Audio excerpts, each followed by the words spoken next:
नमस्कार। महाभारत के इस महान ग्रंथ के पहले अध्याय में आपका स्वागत है।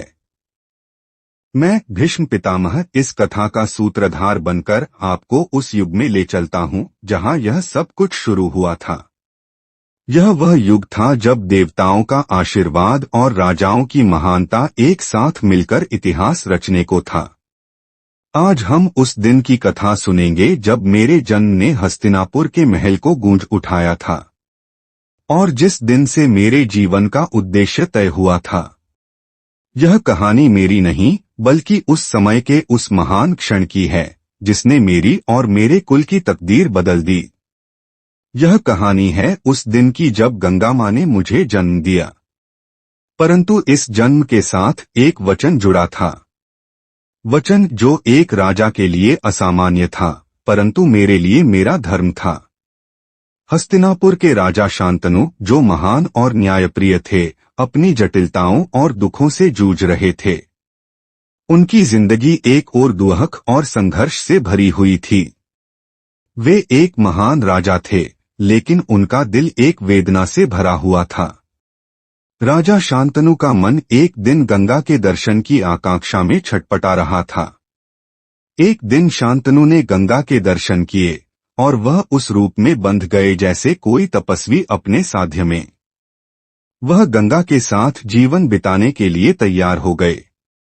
लेकिन गंगा ने शांतनु से एक वचन लिया। गंगा ने उनसे कहा, राजा शांतनु, मैं तुम्हारे साथ रहूंगी, परंतु तुम मुझसे एक वचन लो। जब तक मैं चाहूं तुम मुझसे कुछ न पूछोगे। राजा शांतनु अपने प्रेम में बंधे गंगा से यह वचन ले लिया। वे दोनों एक साथ रहने लगे। समय बीतने के साथ गंगा ने शांतनु से एक पुत्र की कामना की और फिर एक दिन गंगा ने 8 बच्चों को जन्म दिया। लेकिन हर बार गंगा ने उन बच्चों को नदी में बहा दिया। राजा शांतनु चुपचाप यह सब देखते रहे, लेकिन उनका दिल भारी होता जा रहा था। वह अपनी पत्नी गंगा से पूछ नहीं सकते थे क्योंकि वह वचनबद्ध थे। आखिरकार जब गंगा ने मेरे जन्म को देखा तो वह मुझे भी नदी में बहाने के लिए तैयार हो गई। लेकिन इस बार राजा शांतनु नहीं चुप रहे।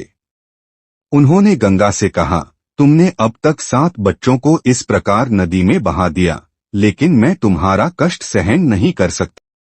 गंगा ने राजा शांतनु से कहा, राजन, मैं यह सब केवल एक कारण से कर रही थी। ये बच्चे असाधारण थे और उन्हें देवताओं का आशीर्वाद प्राप्त था। लेकिन तुम्हारा पुत्र जो इस बार जन्म लेगा वह महान होगा और इस संसार में उसका नाम रहेगा। गंगा ने मेरे जन्म के बाद मुझे अपने साथ नदी के किनारे पर रखा। वह क्षण मेरी माँ के लिए भी दुख भरा था, क्योंकि वह जानती थी कि मुझे एक दिन अपने पिता और परिवार को छोड़कर जाना होगा। गंगा ने मुझे राजमहल में लाकर राजा शांतनु के पास रखा और कहा, राजन, यह तुम्हारा पुत्र है। राजा शांतनु ने मुझे देखा और उनकी आंखों में एक तरह की श्रद्धा थी। उन्होंने कहा, मेरा यह पुत्र अद्वितीय होगा। गंगा ने फिर मुझे राजा शांतनु के पास छोड़ दिया और वह अपनी यात्रा पर निकल पड़ी। राजा शांतनु ने मुझे अपने महल में रखा। उन्होंने मुझे शिक्षा दी और मेरा पालन पोषण किया। लेकिन एक दिन महल में एक आह्वान हुआ, राजकुमार का नामकरण होना चाहिए। इस समय राजा शांतनु ने अपनी दरबार के विद्वानों और सबसे सम्मानित व्यक्तियों को बुलाया। वे चाहते थे कि मेरे नाम के साथ ही मेरे जीवन का उद्देश्य जुड़ जाए। कई विद्वान आए और उन्होंने अपनी राय दी, लेकिन सबसे अद्वितीय नाम उस समय के एक महान गुरु ने दिया। उस गुरु ने कहा, इस बालक का नाम देवव्रत रखा जाएगा, क्योंकि यह बालक देवों की तरह है और उसके भविष्य में महानता छिपी हुई है। मेरे नामकरण के बाद राजा शांतनु ने मुझे अपना शिष्य बना लिया। वे मुझे अपनी तरह से प्रशिक्षित करने लगे। मुझे अस्तबल से लेकर युद्धकला और नीति तक सब कुछ सिखाया। मेरे जीवन की दिशा तय हो गई थी। लेकिन इसी समय एक और घटना घटी जो मेरी नीति को बदलने वाली थी। राजा शांतनु का जीवन एक बड़ा संकट लेकर आया। उन्हें एक दिन यह पता चला कि उनके राज्य के लिए एक घातक संकट सामने आया था। उनके परिवार में कष्ट बढ़ने लगे। इसी समय मैंने एक वचन लिया जो मेरे जीवन का सबसे महत्वपूर्ण वचन बन गया।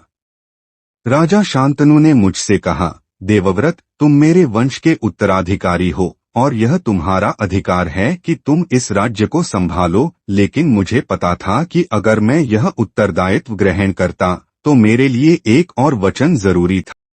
उस दिन मैंने अपनी प्रसिद्ध प्रतिज्ञा ली। मैंने शांतनु से कहा, राजन, मैं न तो विवाह करूंगा, न ही अपने परिवार का पालन करूंगा और न ही राजमहल में किसी और को अपने जैसा उत्तराधिकारी बनने दूंगा। मैं अपना जीवन केवल राष्ट्र और धर्म के लिए समर्पित करूंगा।